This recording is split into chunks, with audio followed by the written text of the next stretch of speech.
Public സെക്ടറാണ് private സെക്ടറിനേക്കാളും മികച്ചത് എന്നുള്ളൊരു പൊതുബോധമുണ്ട്.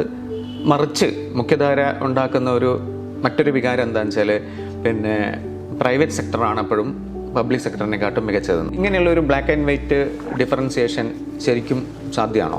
സ്വകാര്യവൽക്കരിച്ചിട്ട് എഫിഷ്യൻ്റായിട്ട് subsidy ഇല്ലാതെ ഓടുന്ന ഒരു പബ്ലിക് ട്രാൻസ്പോർട്ടേഷൻ സിസ്റ്റമും എൻ്റെ അഭിപ്രായത്തിൽ എനിക്ക് പോയിൻ്റ് ഔട്ട് ചെയ്യാൻ പറ്റുന്നില്ല. ലാഭത്തിൽ ഓടുന്ന ഒരു പ്രൈവറ്റ് സർവീസ് ജനങ്ങളുടെ ആവശ്യം നിറവേറ്റുന്നില്ല, പക്ഷേ ലാഭത്തിൽ ഓടുന്നു എന്ന് പറഞ്ഞാൽ അതൊരു വിരോധാഭാസമാണ്. അങ്ങനത്തെ പബ്ലിക് ട്രാൻസ്പോർട്ടേഷൻ ഒരു സിസ്റ്റം കൊണ്ട് ഒരു പ്രയോജനമില്ല.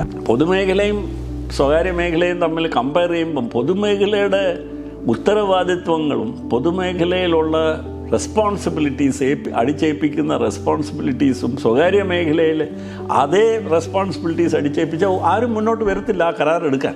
വിവരമുള്ള ജനതയാണോ വിവരമില്ലാത്ത ജനതയാണോ നമ്മുടെ സംസ്ഥാനത്തുള്ളത്? ksrtc ബസ് കണ്ട ഉടനെ അതിൻ്റെ കുപ്പിച്ചിലെല്ലാം പൊട്ടിക്കാന്ന് പറഞ്ഞാൽ സാർ ഇപ്പം വിചാരിച്ചിട്ടുണ്ട് എങ്ങനെയാണ് ksrtcനെ രക്ഷപ്പെടുത്തിയെടുക്കാൻ പറ്റുക? It should not be a very difficult thing. The answer definitely is not privatization, because privatise ചെയ്താൽ ksrtcയുടെ പകുതി റൂട്ട്സ് മാത്രമേ ഓടത്തുള്ളൂ. ബാക്കി പകുതി എന്ത് ചെയ്യും ജനങ്ങൾ? അയൽ സംസ്ഥാനമായ തമിഴ്നാട്ടിൽ വളരെ എഫിഷ്യൻ്റായിട്ട് പബ്ലിക് ട്രാൻസ്പോർട്ടേഷൻ സിസ്റ്റംസ് എല്ലാം നടക്കുന്നു. അവിടെയും ഓണർഷിപ്പ് സ്റ്റേറ്റ് ഗവൺമെൻറ്റിൻ്റെ ആണ്. Owner is the same. Suppose I don't pay the bill, what happens? So people, if only 1% doesn't pay the bill, fuse ഊരി പോകാണ്ട. ഇലക്ട്രിസിറ്റി കമ്പനി ഫ്യൂസ് ഊരിയാൽ മതിയല്ലോ. സപ്പോസിങ് ആ പ്രദേശത്ത് താമസിക്കുന്ന 1,00,000 പേര് ബില്ലടച്ചില്ല, സിവിൽ ഡിസൊബീഡിയൻസിൻ്റെ ഭാഗമായിട്ട് അവർ ബില്ലടച്ചില്ലെങ്കിൽ എന്ത് ചെയ്യും? ഇപ്പോഴത്തെ ഉള്ള ലക്ഷണങ്ങൾ നോക്കിയാൽ വേറെ ഇതുപോലെ ഈ രീതിയിൽ തന്നെ സ്റ്റേറ്റ് ഗവൺമെൻറ് ഈ യൂണിറ്റിനെ സപ്പോർട്ട് ചെയ്ത് മാനേജ്മെൻറ്റിനെ സപ്പോർട്ട് ചെയ്ത് വേറെ വലിയ ഇൻ്റർഫിയറൻസ് ഒന്നും ഇല്ലാതെ ഒരു നല്ല ബോർഡ് ഓഫ് ഡയറക്ടേഴ്സും പ്രൊഫഷണൽ മാനേജ്മെൻറ്റിനെയൊക്കെ നിയോഗിച്ചാൽ there is no reason why Kerala Papers will not become a success story.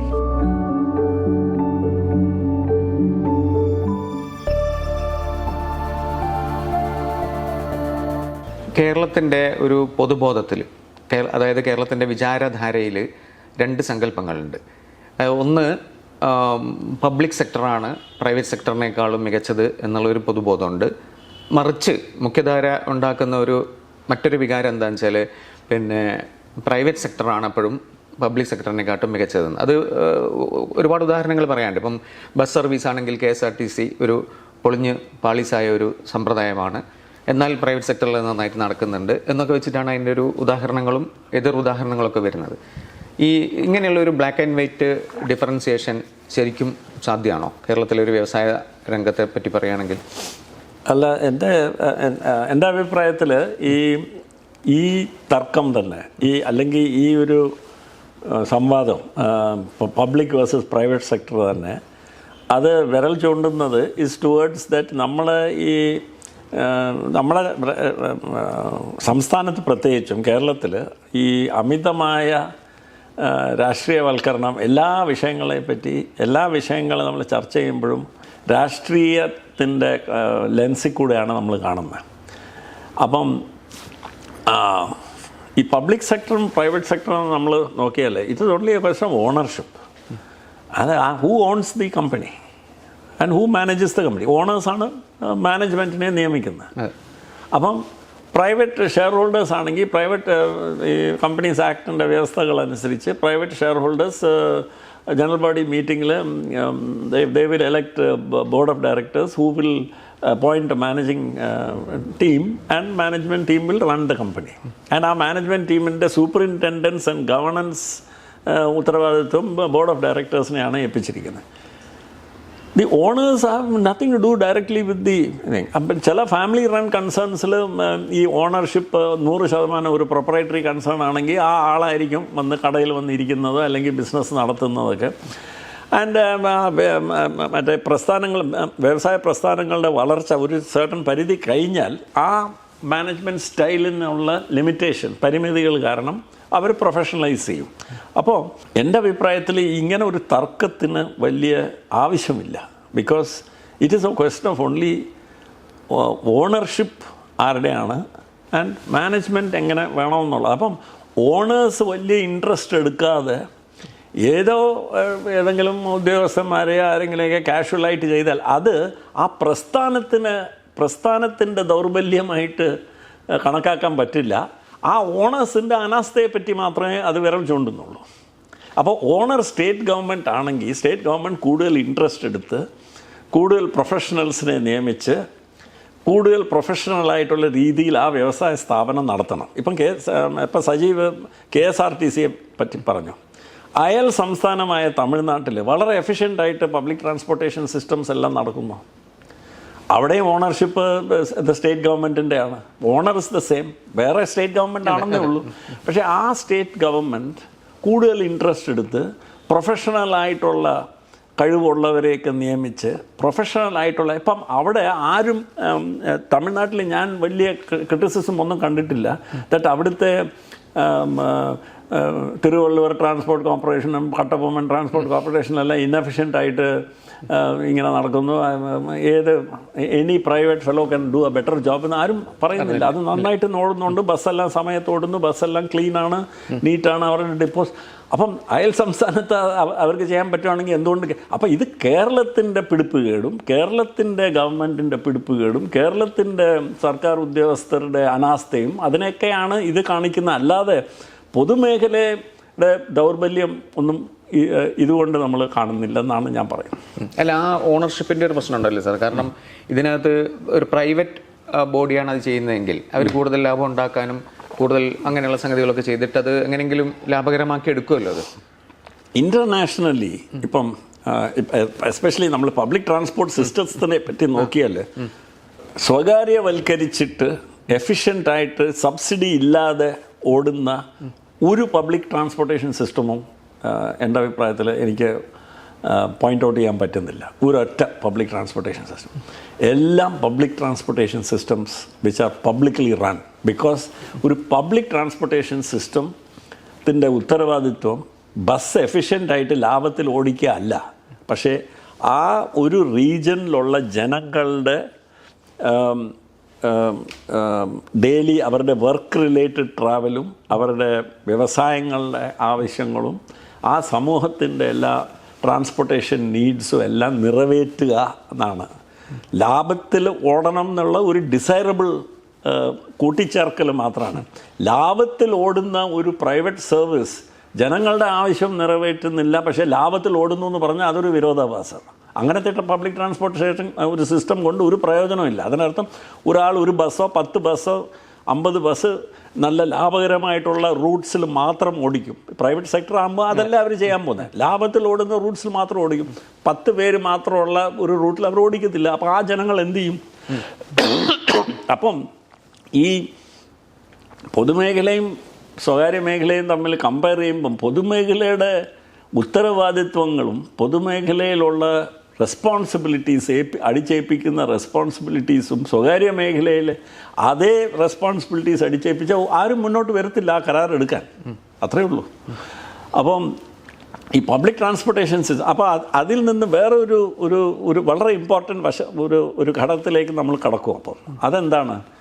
ഈ ഇക്കണോമിക്സിൽ 2 തരം ഗുഡ്സ് ഉണ്ട്.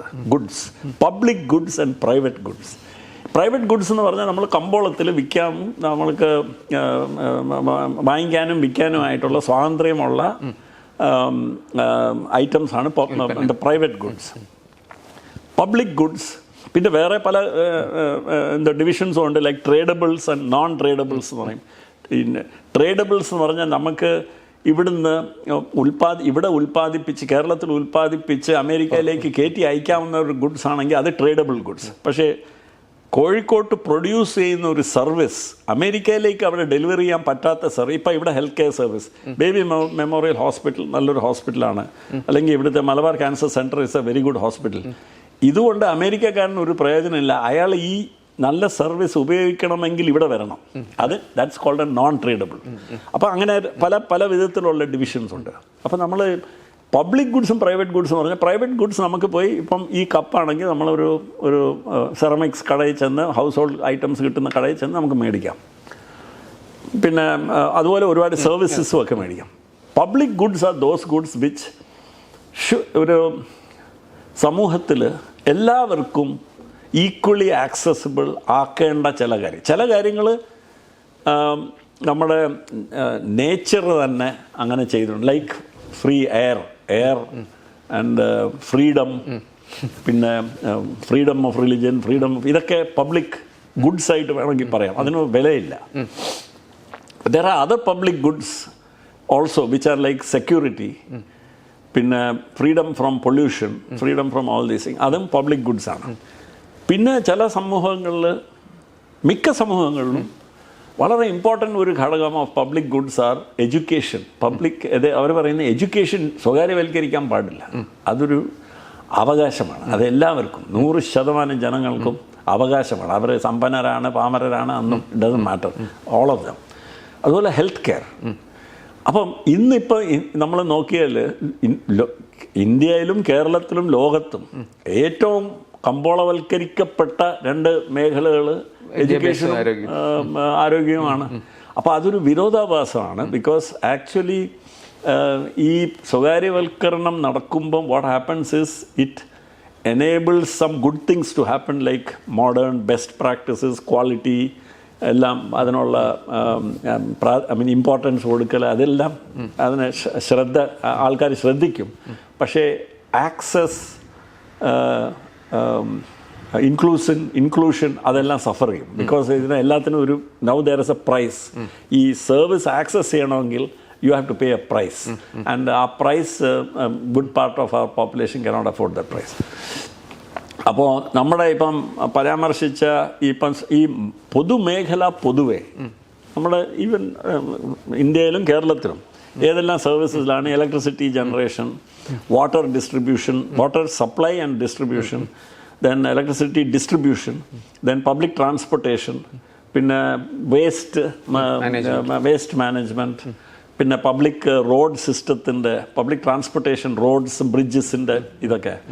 Now there many of these services are overall responsibilities these are public goods. അപ്പോൾ ഇതിനുള്ള പ്രോബ്ലം ഇസ് പ്രൈവറ്റ് സെക്ടറിനെ അത് ഏൽപ്പിച്ചാൽ the private sector will build a road on which there will be traffic. But what about a road which is connecting two places where അത്ര വലിയ traffic ഇല്ല, പക്ഷേ ആ town A and ബിയിലുള്ളവർ അല്ലെങ്കിൽ village A and ബിയിലുള്ളവർക്ക് ഈ ടൗണിൻ്റെ ഫെസിലിറ്റീസും ആശുപത്രികളും ബാക്കിയുള്ള നല്ല കോളേജസും ഒക്കെ ആക്സസ് ചെയ്യണമെങ്കിൽ ഒരു റോഡ് അനിവാര്യമാണ്. പക്ഷേ അതിന് മിനിമം ട്രാഫിക് എഷ്യൂർ ചെയ്യാൻ പറ്റാത്തതുകൊണ്ട് private sector will not go there. അപ്പം you need the public sector. So public sector ചെയ്യുന്ന പല കാര്യങ്ങളും it's not just a question of efficiency. Public sector അല്ലാതെ വേറെ ആരും ചെയ്യില്ല അത്. That's why you need a public sector. അതുകൊണ്ടാണ് പൊതുവേ ഒരു നയമായിട്ട് പലരും പറയുന്നത് പബ്ലിക് ഗുഡ്സിൻ്റെ provisioning should be done by public sector.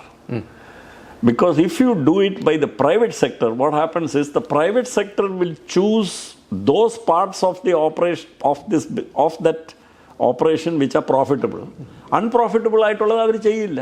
അപ്പം പബ്ലിക് സെക്ടർ പിന്നെയും it has to go find somebody else to do that, because അവിടെ പ്രോഫിറ്റ് ഇല്ല. അതുകൊണ്ട് പ്രൈവറ്റ് സെക്ടറിൽ ആരും വരത്തില്ല. So ultimately at the end of the day എൻ്റെ അഭിപ്രായത്തിൽ ഈ പബ്ലിക് ഗുഡ്സും പ്രൈവറ്റ് ഗുഡ്സും വേർതിരിച്ചാൽ public goods in the provisioning must be done by public sector and private goods in the provisioning can be done by the private sector. Because അവിടെ എന്തെങ്കിലും ഒരു short fall വന്നാലും പബ്ലിക്കിൻ്റെ ബേസിക് ഇൻട്രസ്റ്റ് ഒന്നും suffer ചെയ്യില്ല.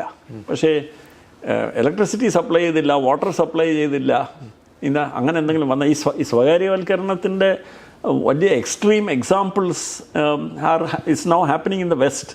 പലരും പറയുന്നത് ഈ വാട്ടർ ചാർജസും എനർജി ചാർജസും ഗ്യാസ് ചാർജസും എല്ലാം ഇങ്ങനെ കൂട്ടിക്കൊണ്ടിരിക്കുക. അവിടെ inflation is becoming a big problem. Now there അവരെ ഏകദേശം citizens are reaching a level where അവരൊരു ഈ നമ്മളെ ഇന്ത്യയിൽ മഹാത്മാഗാന്ധിയുടെ famous weapon what was that disobedience, civil disobedience. അവർ സിവിൽ ഡിസൊബീഡിയൻസിലേക്ക് പോകാൻ പോവാ വെസ്റ്റിൽ. ഫ്രാൻസിലൊക്കെ തുടങ്ങിക്കഴിഞ്ഞു as a protest against that pension reform. ഹോളണ്ടിലെ ഫാമേഴ്സ് തുടങ്ങിക്കഴിഞ്ഞു. ഇംഗ്ലണ്ടിൽ അവർ പറയുന്നത് they are not going to pay energy bills. And ആ എനർജി ബിൽസിൽ അവിടെയുള്ള പ്രോബ്ലം എന്താണ്? എല്ലാം ഫൈനാൻഷ്യലൈസ് ചെയ്തിട്ട് the whole economy has been financialised in the west. അപ്പോൾ അതിൻ്റെ അർത്ഥം എന്താണ്? ഇലക്ട്രിസിറ്റി കമ്പനിയുടെ bill which say they raise a bill to me and I am supposed to pay, that bill, the electricity company has already gone and discounted to a bank. And electricity company കാശ് കിട്ടിക്കഴിഞ്ഞു. ഇപ്പോൾ അത് ആരുടെ ഉത്തരവാദിത്വമാണ്? That bill discount ചെയ്ത bank. ആ bank എന്ത് ചെയ്യും? ഈ അമിതമായ ഫൈനാൻഷ്യലൈസേഷൻ്റെ അർത്ഥം എന്താണ്? That bank or financial institution or intermediary has gone and sold it to somebody else. And who has sold it to somebody else? Who has then sliced and diced it into collateralized debt obligations, വേറെ പല CDOs എന്നൊക്കെ പറഞ്ഞിട്ട് വേറെ പല new and strange and very fancy financial derivatives ആയിട്ടൊക്കെ ആയിട്ട് അങ്ങോട്ട് പോയിരിക്കുക. Now what happens? Suppose I don't pay the bill, what happens? So people, if only 1% doesn't pay the bill, fuse ഊരി പോകാണ്ട, ഇലക്ട്രിസിറ്റി കമ്പനി ഫ്യൂസ് ഊരിയാൽ മതിയല്ലോ. Supposing ആ പ്രദേശത്ത് താമസിക്കുന്ന 100,000 പേര് ബില്ലടച്ചില്ല, സിവിൽ ഡിസൊബീഡിയൻസിൻ്റെ ഭാഗമായിട്ട് അവർ ബില്ലടച്ചില്ലെങ്കിൽ എന്ത് ചെയ്യും? ദി എൻറ്റയർ സിസ്റ്റം അവിടെ ഇരുന്നു. ഫ്രോം ദി ആ യൂട്ടിലിറ്റി മാത്രമല്ല, ആ ബിൽ ഡിസ്കൗണ്ട് ചെയ്ത് എടുത്ത financial institutions and merchant bankers and the entire financial system will collapse if the bill payers refuse to pay the bills. അപ്പം ഞാൻ പറഞ്ഞു വരുന്നത്, ഈ private sector how will they collect? See, the public sector ആകുമ്പം there is some redress for the citizen, അല്ലേ? Public sector ആകുമ്പം നമ്മളെ റെപ്രസെൻറ്റേറ്റീവിനെ പോയി കണ്ട് ഇവിടെ നമുക്ക് ഒരുപാട് പവർ ഔട്ടേജസ് ഒക്കെ ഉണ്ടായി, അതുകൊണ്ട് ഞങ്ങളുടെ ഈ bill is not correct and at least we get a hearing. Private sector they will send some fellows to collect the money, that's all, അല്ലേ? ടാക്സിയിൽ ഹോക്കി സ്റ്റിക്സും ആയിട്ട് നമ്മുടെ വീട്ടിൽ രാത്രി വരും. That is what is called private sector efficiency, അല്ലേ? അപ്പോൾ or something like that. Even unfortunately many financial institutions have resorted to this, ഈ കളക്ഷൻ ഏജൻസീസും ഇൻ്റർമീഡിയറീസ് എന്നൊക്കെ പറഞ്ഞിട്ടൊക്കെ ഉള്ള. അപ്പം നമുക്ക് we don't want things like that. So I think ഈ എഫിഷ്യൻസി ആൻഡ് ഓൾ ദാറ്റ് നമ്മൾ പറയുന്നത് is when public sector tries to do ഈ പ്രൈവറ്റ് ഗുഡ്സ്, കമ്പോളവൽക്കരിക്കപ്പെടാവുന്ന കമ്പോളത്തിൽ മോസ്റ്റ് എഫിഷ്യൻ്റ്ലി ഡിസ്ട്രിബ്യൂട്ട് ചെയ്യുന്ന goods, why should this public sector distribute? They need not distribute. പക്ഷേ public സെക്ടറിന് പ്രധാനമായിട്ടും ഒരു ഉത്തരവാദിത്വം ഉള്ളത് പബ്ലിക് ഗുഡ്സ് ഡിസ്ട്രിബ്യൂട്ട് ചെയ്യാനും മാനുഫാക്ചർ ചെയ്യാനും പ്രൊഡ്യൂസ് ചെയ്യാനുമാണ്. അത് I don't think the private sector can do that. Nowhere in the world have they done that very efficiently. ഈ KSRTCൻ്റെ കാര്യം, നമ്മളിപ്പോൾ KSRTCയിൽ യാത്ര ചെയ്യുന്ന ഓരോ പൗരനും, ഇപ്പം ഞാനൊക്കെ ഇപ്പോൾ ആലോചിക്കലുണ്ട് ഇതെങ്ങനെയാണിത് ഒന്ന് രക്ഷപ്പെടുത്തിയെടുക്കുക എന്നുള്ളത്. ഒരു ഉത്തരവില്ലെങ്കിലും ആലോചിക്കുന്ന ഒരു സംഗതിയാണ്. കേരളത്തിലുള്ള എല്ലാവരും ഇങ്ങനെ ആലോചിച്ചു പോകും. കാരണം ഇത്രയും നന്നായിട്ട് സർവീസ് നടത്തുകയും അതിൽ ആരുടെയെങ്കിലും കുഴപ്പം കൊണ്ടല്ല അതങ്ങനെ സംഭവിച്ചെന്നൊക്കെ വിചാരിക്കുമ്പോഴും സാറപ്പം വിചാരിച്ചിട്ടുണ്ട് എങ്ങനെയാണ് KSRTCനെ രക്ഷപ്പെടുത്തിയെടുക്കാൻ പറ്റുക? It should not be a very difficult thing. After all, it's a business enterprise. Say, let us say, അവർക്ക് 1000 ബസ് ഉണ്ട്, അവർക്ക് 10,000, supposing, I don't know the figures, 10,000 employees ഉണ്ട്. The buses have to be run, services have to be run efficiently.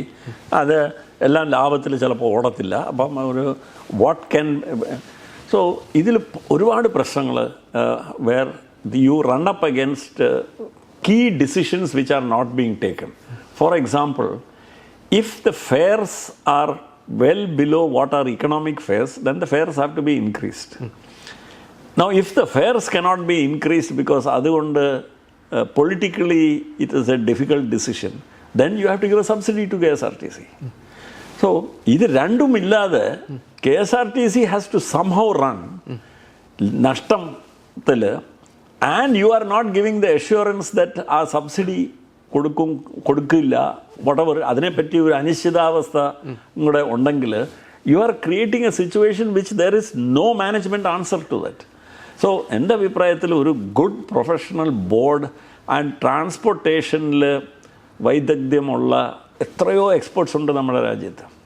അങ്ങനെ ഉള്ളവർ നിയോഗിച്ച് കഴിഞ്ഞാൽ I don't see why this problem cannot be solved. പക്ഷേ അവരും what are they going to find? They are going to find that there are many uneconomical routes. ആ Roots എല്ലാം നിർത്തണം. പക്ഷേ അത് നിർത്താൻ പറ്റുമോ? നിർത്താൻ പറ്റില്ല. ഇപ്പം ലാഭത്തിൽ ഓടിക്കണമെന്നാണ്. ഇപ്പം എത്രയോ പണ്ഡിതന്മാർ വന്നിട്ട് ഇങ്ങനെ KSRTC മാനേജ്മെൻറ്റിനെ ഉപദേശിക്കുന്നത്, നിങ്ങൾക്ക് അത്ര പിടിപ്പുകേടാണ്, നിങ്ങൾക്ക് ഇതാണ്, നിങ്ങൾ അവരെ നിശ്ചിതമായിട്ട് വിമർശിക്കുകയൊക്കെ ചെയ്യുന്നല്ലോ. The problem is KSRTC has to run, has to operate even losing routes. പക്ഷേ ഇതെല്ലാം കൂടെ how will it be funded, how will the loss be funded? ഒരു സ്ഥാപനത്തിന്, ഒരു വ്യവസായ സ്ഥാപനത്തിന് ഫൈനലി ദി ലോസ് ഉണ്ടാക്കുന്ന മനസ്സിലാവും, as long as you know how to fund the loss. അതിലൊരു അവ്യക്തത ഉണ്ട് ഇപ്പം. അതാണ്. അപ്പം അതാണ് one more thing which I am saying about why ഈ അമിതമായ രാഷ്ട്രീയവൽക്കരണം. ബിക്കോസ് അയൽ സംസ്ഥാനത്ത് transport corporations are working all right. How come? അവിടെ നഷ്ടത്തിലാണ് ഓടുന്നത്, അവർ ലാഭത്തിലൊന്നും അല്ല ഓടുന്നത്. പക്ഷേ there is clarity there. So your buses are all look decent, not like അവർ ബസ്സസ്. ദോസ് ബസ്സസ് ഒക്കെ കണ്ടാൽ നല്ല ഗ്ലാസ് ഉണ്ട്, എല്ലാം ഗ്ലാസ് ഉണ്ട്. നമ്മുടെ ബസ്സിൽ തുണിയാണ് തൂക്കിയിട്ടിരിക്കുന്നത്. 100% സാക്ഷരത ഉള്ള കേരളത്തിലെ ബസ്സിന് ഗ്ലാസ് ജനാല കൊടുക്കാൻ പറ്റില്ല. എന്തുകൊണ്ടെന്ന് ചോദിച്ചാൽ ആൾക്കാർ തല്ലിപ്പൊട്ടിക്കും. അപ്പം എവിടെയായി? അപ്പം എന്താ പറയുക, വിവരമുള്ള ജനതയാണോ വിവരം ഇല്ലാത്ത ജനതയാണോ നമ്മുടെ സംസ്ഥാനത്തുള്ളത്? KSRTC ബസ് കണ്ട ഉടനെ അതിൻ്റെ കുപ്പിച്ചിലെല്ലാം പൊട്ടിക്കുക എന്ന് പറഞ്ഞാൽ, അപ്പം ഇത് ഫുൾ ഓഫ് വൈരുദ്ധ്യങ്ങളാണ് ഇത് ചർച്ച ചെയ്യുമ്പോൾ. അപ്പം the matter is a very simple matter. It cannot be a complicated matter. ഞാൻ ബിസിനസ് മാനേജ്മെൻറ്റിൽ വലിയ വിദഗ്ധനൊന്നും അല്ല. പക്ഷേ ഞാൻ പറയുന്നത് it cannot be such a complicated matter to run a transportation system. ഇതിലുള്ള എക്സ്പെർട്ടീസുള്ള ഇഷ്ടം പോലെ പേരുണ്ട്. അയൽ സംസ്ഥാനങ്ങളിൽ നന്നായിട്ട് നടത്തുന്നുണ്ട്. The buses must look decent, must look good, and they must be comfortable, and they must give people a good ride. അപ്പോൾ എല്ലാത്തിനും ഇക്കണോമിക്കലായിട്ട് നടത്താനായിട്ടുള്ള ഫെയർസ് എല്ലാം ഇൻക്രീസ് ചെയ്യുക എന്ന് പറഞ്ഞാൽ അതൊക്കെ politically it may not be possible. അപ്പോൾ അങ്ങനെയാണെങ്കിൽ there must be clarity in the budget for KSRTC-ക്കുള്ള support, and solutions must be found. The answer definitely is not privatization, because privatise ചെയ്താൽ KSRTC-യുടെ പകുതി റൂട്ട്സ് മാത്രമേ ഓടത്തുള്ളൂ. ബാക്കി പകുതി എന്ത് ചെയ്യും ജനങ്ങൾ? ഈ പബ്ലിക് സെക്ടർ ഇതിൽ തന്നെ കേരളത്തിൽ തന്നെ പോസിറ്റീവായിട്ടുള്ള കുറേ സംഗതികളുണ്ടല്ലോ. ഇപ്പം ഈ ന്യൂസ് പ്രിൻ്റ് ഇതിലൊക്കെ വരുന്ന സംഗതികൾ, അത് എങ്ങനെയാണ്?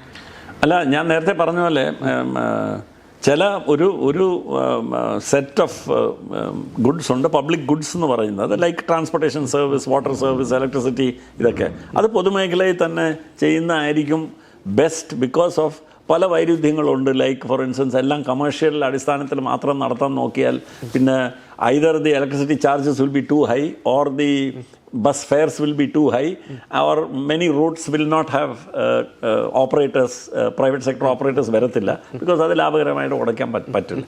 അപ്പം there is one set of the economy where public goods ആയിട്ട് ട്രീറ്റ് ചെയ്താൽ നമുക്ക് പൊതുമേഖലാ സ്ഥാപനങ്ങളായിരിക്കും. ആൻഡ് അത് പൊതുമേഖലാ സ്ഥാപനങ്ങൾ നന്നായിട്ട് മാനേജ് ചെയ്യണം. ഞാൻ നേരത്തെ സൂചിപ്പിച്ചതുപോലെ ഓണർഷിപ്പ് ആരെങ്കിലും ownership can be president of India, can be the governor of Kerala, can be the citizens of Kerala, can be any shareholder, അല്ലെങ്കിൽ it can be ഒരു സഹകരണ സ്ഥാപനം ആകാം. But you need good management. അപ്പം പൊതുമേഖലാ സ്ഥാപനങ്ങൾ മാനേജ്മെൻറ്റ് എന്താ പറയുക നന്നായിരിക്കാൻ സാധിക്കും എന്നുള്ളതിൻ്റെ പല ഉദാഹരണങ്ങളും നമ്മൾ കാണുന്നുണ്ടല്ലോ. ഇപ്പം one of the most efficient power utilities in the world is the NTPC. National Thermal Power Corporation is a 100% Government of India owned company. It is one of the most efficient power giants in the world. അവരുടെ expertise many other countries are using. And അവരുടെ എല്ലാ വിധത്തിലുള്ള performance പാരാമീറ്റേഴ്സും അവരുടെ balance ഷീറ്റൊക്കെ നോക്കിയാൽ you will think you are looking at one of the most profitable multinational കോർപ്പറേഷൻസിൻ്റെ balance ഷീറ്റാണ് നോക്കുന്നതെന്ന് വിചാരിക്കും. പിന്നെ ഓണർഷിപ്പ് നോക്കുമ്പോഴാണ് കാണുന്നത് ഇറ്റ് ഇസ് NTPC-യുടെ ആണ്. ആൻഡ് NTPC അപ്പം അതിലൊരു വിരോധാഭാസവും ഇല്ല. സോ ഇപ്പം നമ്മുടെ ഹിന്ദുസ്ഥാൻ ന്യൂസ് പ്രിൻറ്റിൻ്റെ കാര്യം എടുത്താൽ, ഹിന്ദുസ്ഥാൻ ന്യൂസ് പ്രിൻറ്റിന് 4 വലിയ ന്യൂസ് പ്രിൻറ്റ് പ്ലാന്റ്സ് ഉണ്ടായിരുന്നു ഇന്ത്യയിൽ. അത് നന്നായിട്ട് നടക്കുമ്പോൾ 20-25 വർഷം മുമ്പ് ഇത് the whole idea was news പ്രിൻറ്റിൻ്റെ വലിയ കൺസ്യൂമറാണ് ഇന്ത്യ. അപ്പം പക്ഷേ എല്ലാം ഇറക്കുമതി ചെയ്യുമായിരുന്നു. അപ്പം they wanted it to be made in the country. The Indian manufacture private sector was very small. So HNL was setup. 4 യൂണിറ്റ്സിൽ ഒരു യൂണിറ്റ് കേരളത്തിലായിരുന്നു. വെല്ലൂർ എന്ന് പറഞ്ഞ സ്ഥലത്ത്, കൊച്ചിക്കടുത്തുള്ള സ്ഥലത്ത്, അവിടെ ഒരു ഹ്യൂജ് പ്ലാന്റ്. എനിക്കൊന്ന് കേരളത്തിലെ തന്നെ വൺ ഓഫ് ദ ബിഗസ്റ്റ് വ്യവസായങ്ങൾ അതായിരുന്നു. ഹിന്ദുസ്ഥാൻ ന്യൂസ് പ്രിൻറ്റിൻ്റെ ബാക്കി 3 വലിയ പ്ലാന്റുകൾ നഷ്ടത്തിലോടുമ്പം only profit making plant was Hindustan news print Vellore. And അതിൻ്റെ പിന്നിൽ there was a brilliant fellow, Reggie Philip, who was the general manager there. And at the age of 44, അത്ര മിടുക്കനായിരുന്നു ഇയാൾ. And he had very powerful unions and all that. He had no problem. It was the most profitable unit. അദ്ദേഹത്തിൻ്റെ കഴിവും എല്ലാത്തിൻ്റെ ഒരു അംഗീകാരമായിട്ട് 44-ാമത്തെ വയസ്സിൽ he was made chairman and managing director of Hindustan news print limited. Delhi കൊണ്ടുപോയി അങ്ങനെ ബാക്കിയുള്ളതെല്ലാം. And he improved the functioning of all the all the units and all that. അദ്ദേഹം റീസെൻ്റ്ലി ഹി പാസ്ഡ് അവേ. എൻ്റെ അഭിപ്രായത്തിൽ കേരളത്തിൽ അംഗീകരിക്കാതെ പോയ ഒരു ഇഗ്നോർ ചെയ്ത one of the greatest management brains we had in Kerala was Reji Philip. അപ്പം ഞാനത് എടുത്ത് പരാമർശിക്കാൻ കാരണം ആ ഹിന്ദുസ്ഥാൻ ന്യൂസ് പ്രിൻറ്റ് പിന്നെ റെജി ഫിലിപ്പ് അവിടെ നിന്ന് രാജിവെച്ച് മാറി പോയപ്പോഴത്തേക്ക് അത് ഗവൺമെൻറ്റിൻ്റെ നയം, ഗവൺമെൻറ് ഓഫ് ഇന്ത്യയുടെ നയമൊക്കെ മാറി സ്വകാര്യവൽക്കരണം എന്ന് പറഞ്ഞാൽ അത് വന്നു. അപ്പം അത് വിൽക്കാനായിട്ടോ അടച്ചുപൂട്ടാനായിട്ടുള്ള നീക്കങ്ങളൊക്കെ ആയപ്പം government of Kerala decided to bid for ഈ വെല്ലൂർ ന്യൂസ് പ്രിൻറ്റ് പ്ലാന്റ്. ആ മറ്റേ സെയിൽ പ്രോസസ്സിൽ കേരള ഗവൺമെൻറ് പങ്കെടുത്ത് അത് ലേലം വിളിച്ച് മേടിച്ചു. അപ്പോൾ ഇത് വലിയൊരു ക്യാമ്പസും എല്ലാം അടച്ചുപൂട്ടി കിടക്കുന്ന, എത്രയോ വർഷങ്ങളായിട്ട് അടച്ചുപൂട്ടി കിടക്കുന്ന, എല്ലാം ദ്രവിച്ചു പോയ മിഷനറിയൊക്കെ ഉള്ള ആ പ്ലാന്റ് എടുത്തപ്പം ഒരുപാട് ക്രിറ്റിസിസമും ഒക്കെ ഉണ്ടായിരുന്നു. എനിക്കതിനെപ്പറ്റി ഞാൻ കുറച്ച് ഇൻട്രസ്റ്റ് എടുക്കാൻ കാരണം ഞാൻ ഈ റെജി ഫിലിപ്പ്, പരേതനായ റെജി ഫിലിപ്പിൻ്റെ ഒരു അഡ്മയറാണ്. Because I admire anybody who does a good job. അപ്പോൾ റെജി ഫിലിപ്പുമായിട്ട് ഞാൻ നേരത്തെ പരിചയമില്ലാതെ 1-2 തവണ ഫോണിൽ സംസാരിച്ചു. പക്ഷേ റെജി ഫിലിപ്പുമായിട്ട് അടുത്ത് വർക്ക് ചെയ്തൊരാൾ വഴി ഞാൻ അദ്ദേഹത്തിൻ്റെ സംഭാവനകളെ പറ്റിയൊക്കെ കുറച്ചൊക്കെ പഠിച്ചു. ഇപ്പോൾ ഇവർ സ്റ്റേറ്റ് ഗവൺമെൻറ് അത് ഏറ്റെടുത്തിട്ട് കേരള പേപ്പേഴ്സ് ലിമിറ്റഡ് എന്ന് പറഞ്ഞ പുതിയ പേരിൽ in A very short time അതിൻ്റെ ഒരു part of that plant has been renovate ഒക്കെ ചെയ്തിട്ട് അത് റീഓപ്പൺ ചെയ്ത് പ്രൊഡക്ഷൻ തുടങ്ങി. ന്യൂസ് പ്രിൻ്റ് സപ്ലൈ ചെയ്യാൻ തുടങ്ങിയിട്ട് 4 മേജർ ന്യൂസ് പേപ്പേഴ്സ്, ആരൊക്കെയാണെന്ന് എനിക്കറിയില്ല, പക്ഷേ 4 മേജർ ന്യൂസ് പേപ്പേഴ്സ് അത് മേടിക്കാൻ തുടങ്ങിയിട്ടുണ്ട്. അപ്പം ഇതിൽ നിന്ന് ഈ ചില മാർക്കറ്റ് ഫണ്ടമെൻ്റലിസ്റ്റ്സ് എന്ന് വേണമെങ്കിൽ പറയാം. മാർക്കറ്റ് ഫണ്ടമെൻ്റലിസ്റ്റ്സ് പറയുന്നത് അതെന്തോ സർക്കാരിൻ്റെ ബിസിനസ് അല്ലല്ലോ. ഞാൻ പറഞ്ഞു ഈ സർക്കാരിൻ്റെ ബിസിനസ് എന്താണ് അല്ല എന്നുള്ളതൊക്കെ സർക്കാരാണ് ഡിസൈഡ് ചെയ്യേണ്ടത്. അത് ഇങ്ങനെ തത്വങ്ങളുടെ അടിസ്ഥാനത്തിലൊന്നും നമുക്ക് പറയാൻ പറ്റില്ല. ഇവിടെ വരച്ചിട്ട് അപ്പുറത്തുള്ളത് മാത്രമേ സർക്കാർ ഓടിക്കാൻ പറ്റുള്ളൂ, ന്യൂസ് പ്രിൻ്റ് അവർ ചെയ്യാൻ പാടില്ലെന്ന്. എനിക്ക് തോന്നുന്നു കേരള സർക്കാർ നോക്കിയത് അത് എത്രയോ 100 കണക്കിന് തൊഴിലാളികളും ഒക്കെ ഉള്ള, പിന്നെ ഇത്രയും വിലയേറിയ ലാൻഡും ഇതൊക്കെ സ്റ്റേറ്റ് ഗവൺമെൻറ് ഡിസ്കൗണ്ടിൽ കൊടുത്തതാണ് അന്ന് സെൻട്രൽ ഗവൺമെൻറ്റിന്. അപ്പം ഈ പേപ്പർ പ്ലാന്റ് സെറ്റപ്പ് ചെയ്യാൻ. അപ്പോൾ എനിവേ എന്തോ കാരണം കൊണ്ട് അവർ ഏറ്റെടുക്കാൻ അവർ നല്ല കോമ്പറ്റൻ്റ് ആയിട്ട് ആൾക്കാരെയൊക്കെ നിർത്തിയെന്ന് തോന്നുന്നു. Because the plant has been revived, the plant has started production. അതിൻ്റെ ഒരു 1 സെക്ഷൻ എങ്കിലും ഹാസ് സ്റ്റാർട്ടഡ് പ്രൊഡക്ഷൻ. ആൻഡ് ഇപ്പോഴത്തെ ഉള്ള ലക്ഷണങ്ങൾ നോക്കിയാൽ വേറെ ഇതുപോലെ ഈ രീതിയിൽ തന്നെ സ്റ്റേറ്റ് ഗവൺമെൻറ് ഈ യൂണിറ്റിനെ സപ്പോർട്ട് ചെയ്ത്, മാനേജ്മെൻറ്റിനെ സപ്പോർട്ട് ചെയ്ത്, വേറെ വലിയ ഇൻ്റർഫിയറൻസ് ഒന്നും ഇല്ലാതെ ഒരു നല്ല ബോർഡ് ഓഫ് ഡയറക്ടേഴ്സും പ്രൊഫഷണൽ മാനേജ്മെൻറ്റിനെയൊക്കെ നിയോഗിച്ചാൽ there is no reason why Kerala Papers will not become a success story.